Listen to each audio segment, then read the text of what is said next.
I got so much motherfucking design on right now. Bring it down, bring it back, make it clap. I got 3 old thoughts on the block, where that damn niggas in the line, and you know. Assalamualaikum warahmatullahi wabarakatuh. Alhamdulillahirabbil alamin wa nasta'inu ala umuri waddin. Wassalatu wassalamu ala asyrofil anbiya'i wal mursalin sayyidina wa maulana Muhammadin wa ala alihi wa sahbihi ajmain. Yang terhormat Bapak Naziruddin MSI MPD selaku dosen pengampu ulumul Quran dan teman-teman yang berbahagia.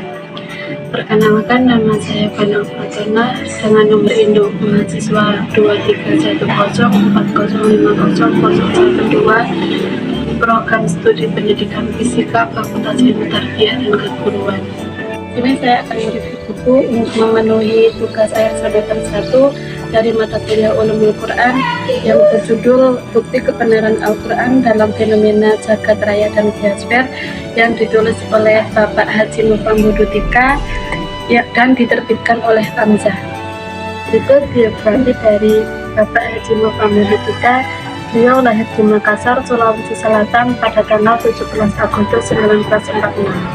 Ia lulus Fakultas Geografi UGM Yogyakarta tahun 1973. Kemudian mengikuti pasca sarjana di STIE IPWI Jakarta 1977 dan program doktoral di Jakarta Institute of Management Studies tahun 1999.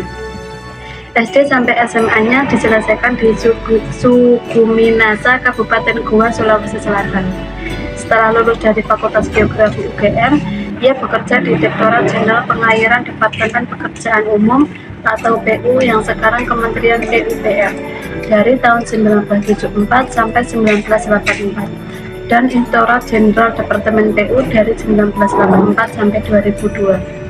Sambil bekerja di Departemen PU, ia menjadi dosen luar biasa di bidang ilmu geografi di FKIP jurusan Geografi Universitas Islam 45 atau UNISMA, Bekasi tahun 1986 sampai 2017. Selain dosen, ia juga aktif sebagai konsultan di bidang lingkungan dan pengawasan proyek-proyek konstruksi. Ini memiliki ketebalan 554 yang dikelompokkan menjadi 7 bagian.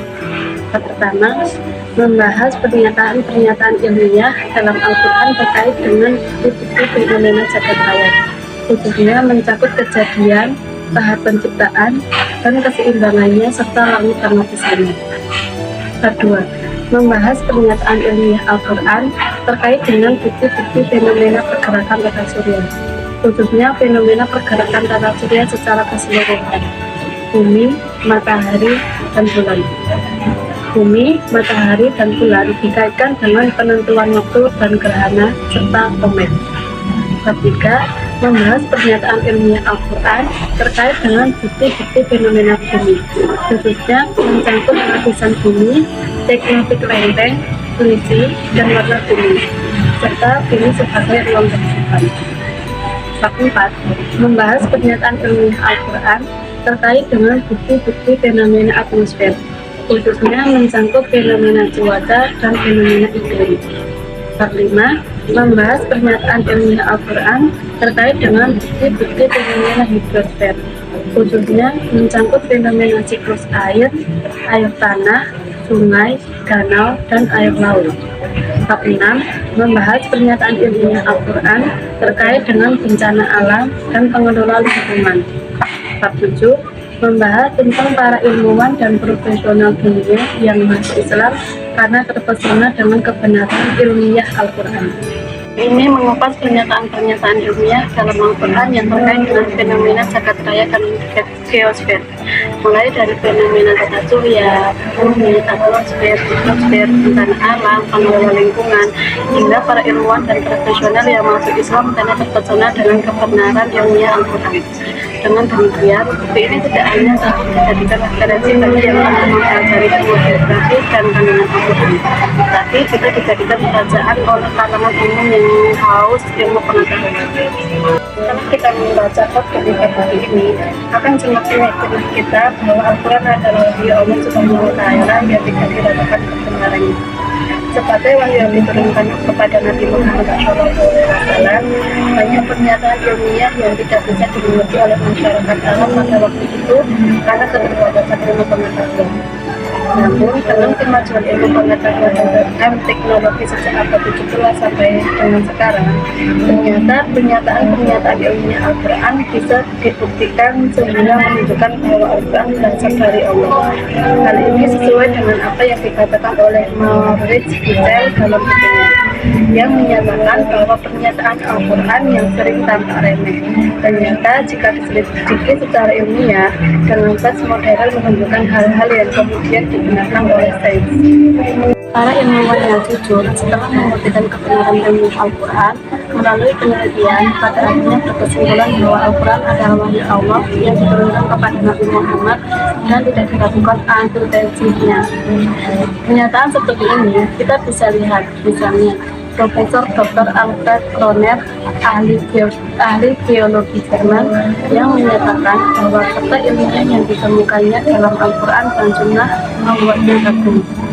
Ia menunturkan kami para ahli teologi belum mendapatkan bukti atas kebenaran itu, kecuali baru-baru ini melalui riset modern. Ini menunjukkan bahwa Nabi Muhammad tidak mendapatkan informasi itu kecuali dari Yang Maha Tinggi. Demikian pula oleh Profesor Dr.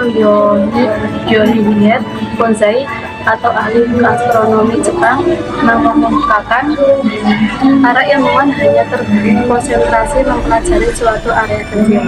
Namun jika kami membaca Al-Quran, kami akan melihat gambaran yang lebih besar dari jagat raya ini. Ia pun mengatakan penelitiannya mencakup jagat raya pada masa yang akan datang dengan berpedoman pada Al-Quran secara komprehensif. Bukti ilmiah yang kita baca mulai kejadian jagat raya, pergerakan tata surya, fenomena bumi, fenomena atmosfer, fenomena hidrosfer, kejadian bencana alam, sampai pengelola lingkungan hidup akan menambah keyakinan kita akan kebenaran Al-Quran. Kita ambil contoh, misalnya siklus hidrologi yang pada abad 15 masih diyakini bahwa air tanah berasal dari dalam tanah dan terkondensasi dalam gua besar yang dihuni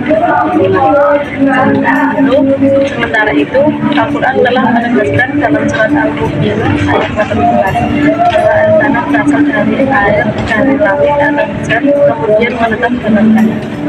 Oleh karena itu, kemudian ilmu Al-Quran pada zaman modern sekarang ini menunjukkan bahwa Al-Quran adalah wahyu dari Allah, dan itu menjadi bukti kemujizannya. Kemudian secara ilmiah terhadap ayat suci Al-Quran merupakan hal yang luar biasa karena masyarakat pada 14 abad yang lalu belum bisa membuktikannya. Orang-orang beriman yang bisa meyakininya, sedangkan orang-orang kafir menuduh Nabi Muhammad yang membuatnya. Namun pada masa kini, dengan kemajuan ilmu pengetahuan dan teknologi yang didukung, penelitian intensif manusia bisa membuktikannya secara ilmiah. Di samping hal-hal di atas, dengan membaca buku ini, kita semakin yakin bahwa alam semesta diciptakan oleh Allah yang berkuasa, yaitu Allah yang Maha Kuasa. Kita dapat membayangkan triliunan bintang langit yang berada di alam raya bergerak secara teratur tanpa memperhatikan satu sama lain. Hal ini meyakinkan kita bahwa alam semesta pasti diciptakan dan ada yang mengatur kita menjaganya. Itulah bukti kekuasaan Allah. Kita juga semakin yakin bahwa semua yang diciptakan Allah tidak sia-sia, sebagai semuanya bermanfaat. Hanya akal pikiran manusia yang terbatas sehingga belum bisa mengungkap semuanya. Dengan kemajuan ilmu pengetahuan dan teknologi, diharapkan ayat-ayat ilmiah yang ada di dalam Al-Quran bisa terungkap lebih banyak lagi. Dari saya kurang lebih yang mohon maaf. Wassalamualaikum warahmatullahi wabarakatuh.